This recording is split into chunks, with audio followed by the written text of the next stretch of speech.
ముఖ్యమంత్రి గారు లేస్తే ముఖ్యమంత్రి గారు చారిత్రాత్మకమైన పద్ధతుల్లో ప్రత్యేక శాసనసభ సమావేశాలు పెడుతున్నారు అని చెప్పి పొద్దున్నే క్యాబినెట్ బడ్జెట్ సమావేశాలకు చేస్తారు కదా సార్, అట్లా బడ్జెట్ ముందు ఒక క్యాబినెట్ పెట్టి వెంటనే తీసుకొస్తే మేమేమనుకున్నాం సార్ అంటే నిజంగా కూడా ఈ ప్రత్యేక శాసనసభ సమావేశాల్లో 42% రిజర్వేషన్ అమలు చేయడానికి కామారెడ్డి డిక్లరేషన్లో ఇచ్చిన విధంగా ప్రత్యేకమైన బిల్లు ఏమన్నా తెస్తున్నారేమో, ఆ బిల్లు తెచ్చి వెంటనే శాసనసభలో ఆమోదింపజేసి తద్వారా చట్టబద్ధత కల్పిస్తారేమో అని చెప్పి రాష్ట్ర వ్యాప్తంగా బలహీన వర్గాల సోదరులు కామారెడ్డి డిక్లరేషన్ చూసిన వాళ్ళు ఎదురు చూస్తూ ఉంటారు.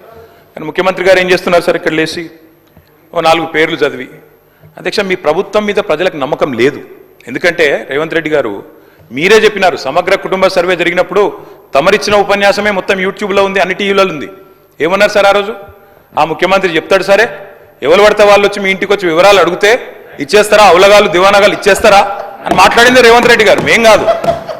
మీరు చెప్పిన మాటలనే ఎన్యూమరేటర్లకు చూపెట్టి చెప్పినారు, మేము ఇయ్యము మీకు వివరాలు, 57 రకాల వివరాలు అడుగుతున్నారు, ఎట్లిస్తాము మీరే అన్నారు ఆనాడు, ఎవరు పడితే వాళ్ళకి ఇచ్చేస్తామా వివరాలు అని మాట్లాడింది, అదే చూపెట్టి అడిగింది.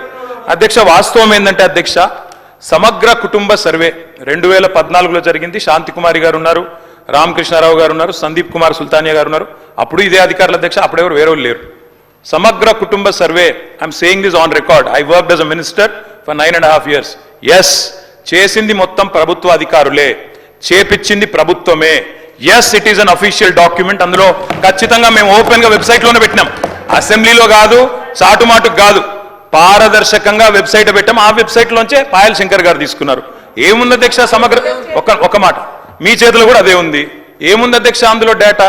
తేడా ఏంటంటే కేసీఆర్ గారి ప్రభుత్వానికి కాంగ్రెస్ ప్రభుత్వానికి అధ్యక్ష, సమగ్ర కుటుంబ సర్వేలో పాల్గొన్న కుటుంబాల సంఖ్య 1,03,00,000 కుటుంబాల అధ్యక్ష, 1,03,95,000.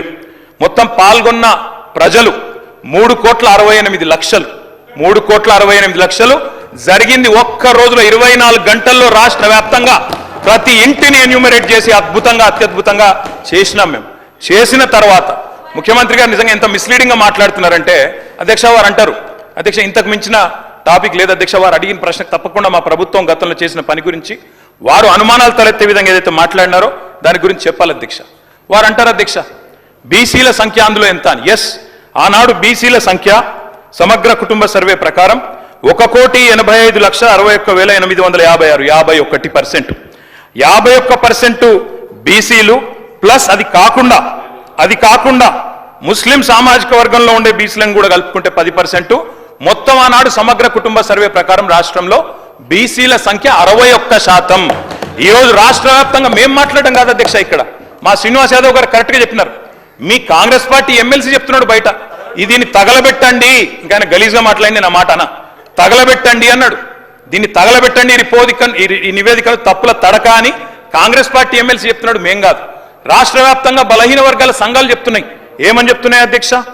సమగ్ర కుటుంబ సర్వేలో 1,85,61,000 ఉన్న బీసీలు ఎట్లా 1,64,00,000 తగ్గినరు, 51% 46% ఎట్లయిందని అడుగుతున్నారు. శంకరన్న కూడా అదే అడిగింది కదా అధ్యక్ష, తప్పేం అడిగిండు? ఇక్కడ శంకరన్న ఒక్కడే అడుగుతున్నాడు అధ్యక్ష, బయట మీ కాంగ్రెస్ పార్టీ ఎమ్మెల్సీ మాట్లాడుతున్నాడు, మీరిచ్చిన స్టేట్మెంట్ను మీరిచ్చిన నివేదికను తగలబెట్టమని చెప్పిండు అధ్యక్ష, మామూలు కాదు. ఇంకొక మాట అధ్యక్ష, మేము అనుకున్నాం అధ్యక్ష శాసనసభ సమావేశం ప్రత్యేకంగా పెడితే, ఇవాళ ఏం చెప్పినారు మీరు కొత్తగా? మీరు చెప్పింది ఈరోజు చెప్పింది మొన్న ఉత్తమ్ కుమార్ రెడ్డి బయట ప్రెస్లే చెప్పిండ్రు. ఆయన ఉత్తమ్ కుమార్ రెడ్డి గారు సబ్ కమిటీ చైర్మన్ గా ప్రెస్ మీట్ లో ఇవాళ మీరు చెప్పిన లెక్కలని మొన్ననే చెప్పిండ్రు. ఎందుకు పెట్టిండ్రు మీరు? ఇవాళ మేమేమనుకున్నాం, 42% రిజర్వేషన్ ఇవ్వడానికి చట్టబద్ధత కల్పిస్తూ బిల్లు తెస్తారనుకున్నాం. లేదా మీరు చెప్పినట్టు 56% బీసీలు ఉంటే ఆ 56% బీసీలకు బీసీ సప్లాన్ తెస్తారేమో అనుకున్నాం. ఏమీ లేకుండా ఇలా వచ్చి ఒక స్టేట్మెంట్ ఇక్కడ పెట్టి ఏదో సాధించిన మీ చరిత్ర అంటే అధ్యక్ష 5% బీసీ జనాభా. అధ్యక్ష గౌరవ సభ్యులు 9:30